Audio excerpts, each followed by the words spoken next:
right, ladies and gentlemen, welcome back for another round. This is Mr. Doolin. Thank you so much for tuning in. Today what we're going to do is we're going to start taking a look at free energy. So this is going to be part one. There are going to be a couple of parts to this just because I'm going to walk you through the entire process of how we're going to answer this central question that we've got in chemistry. When we look at a reaction, right, which direction will the reaction proceed spontaneously and why does it go in that direction? Like, why do reactions have directionality with spontaneity? All right, and so what we'll do is we're going to use a central reaction for most of what we're doing here, and it's going to be the combustion of hydrogen. And so what we got is we've got 2 moles of hydrogen react with 1 mole of oxygen to produce 2 moles of water. And I think we're putting that in the liquid state there. And what we're going to say now is we're going to put some energy associated with this. This is going to release 572 kilojoules per mole. And so what we're doing here is we're going to take a look, and if you've ever lit hydrogen on fire, I don't know if you have, but I have, and it does proceed spontaneously. We know it does. And so the real question is why? And so we look at all the things that we've looked at so far, right? We've got a balanced chemical equation, right? That's based on the law of conservation of mass, but that doesn't really tell us which direction a reaction is going to go. We've got some energy produced here. This is an exothermic reaction, but law of conservation of energy also says that energy is conserved. And so we're going to lose energy from our reaction, but the surroundings are actually going to gain it.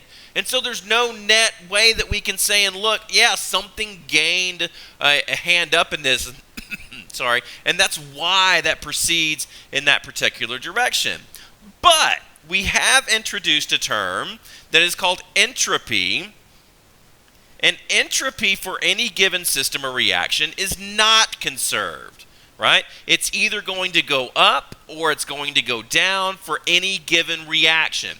And an increase in entropy does not mean that it took entropy from its surroundings. And so we need to understand that entropy is not a conserved entity, right? Entropy is going to be unique on its own. It's not going to be like energy, where energy lost is equal to energy gain. Entropy is not conserved. And so we need to make sure that we understand that.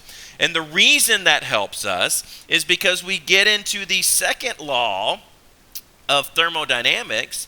And I'm going to go ahead and pause the video and I'm going to write this out because I want you to get the specific wording down of this correctly.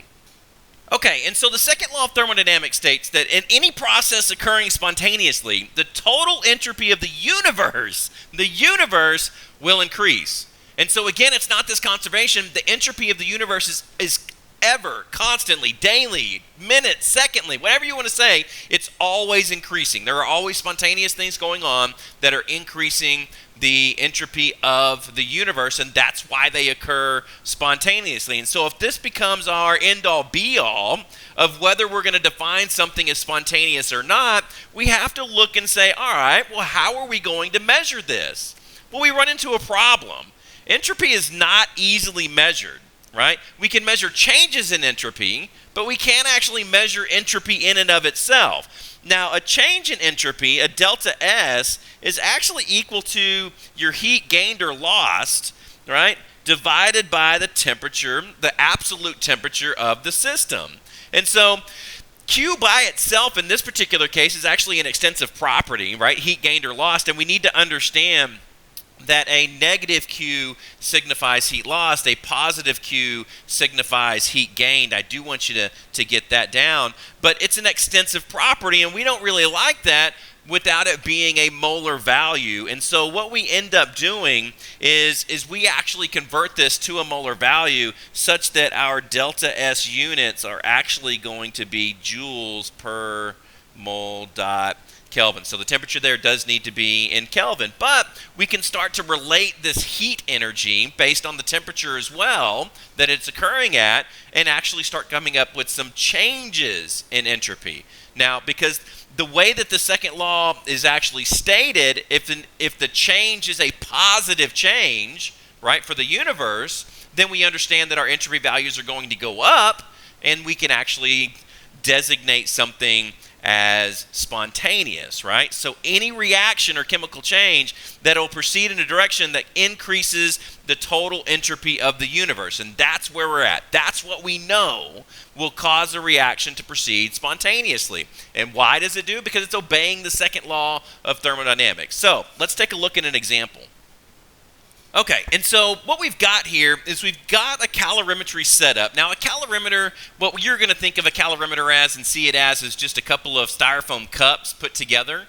All right, a calorimeter, all it does is it tries to contain this heat transfer. It's an insulator, all right? So, but we've seen this example before, hopefully, or you understand that this is the way that it works. If I take a hot piece of copper, a copper that's at 100 degrees Celsius, and I put it in room temperature water, we know what happens, right? We know that the heat from the copper will actually go into the water and heat the temperature of the water up. And so now the question becomes, why? Right? Because the water and the copper will reach a thermal equilibrium. Why?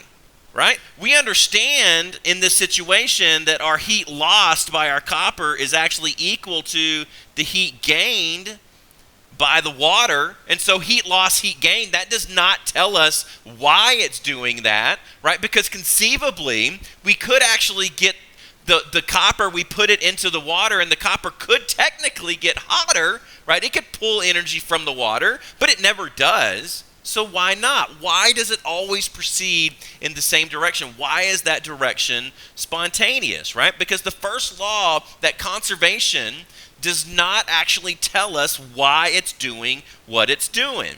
So let's jump in and throw some entropy calculations in here, and let's take a look at that. If I take a look at the entropy change for copper, right, let's just assume, let's give it an arbitrary number and say we're going to have 1 joule of energy transferred here, right? So we're going to have a negative 1 joule of energy lost, and that means the water is going to gain 1 joule of energy, okay? So and this is just trying to make our calculations a little bit easier. So my entropy change for copper would be my negative 1 joule, right, divided by the temperature, right? Remember, this is in Kelvin, so I'm adding 273 to that 100. And what I end up with here is a negative 0.0027 joules per Kelvin.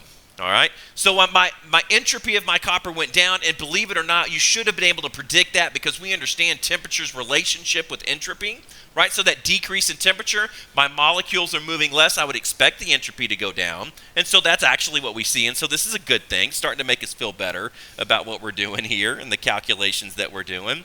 So now let's take a look at water. Right? Because what has to happen here is that the overall entropy of the universe has to go up in order for it to occur this way every single time. So I've got 1 joule gained by the water divided by 298 Kelvin because we said it was at room temperature.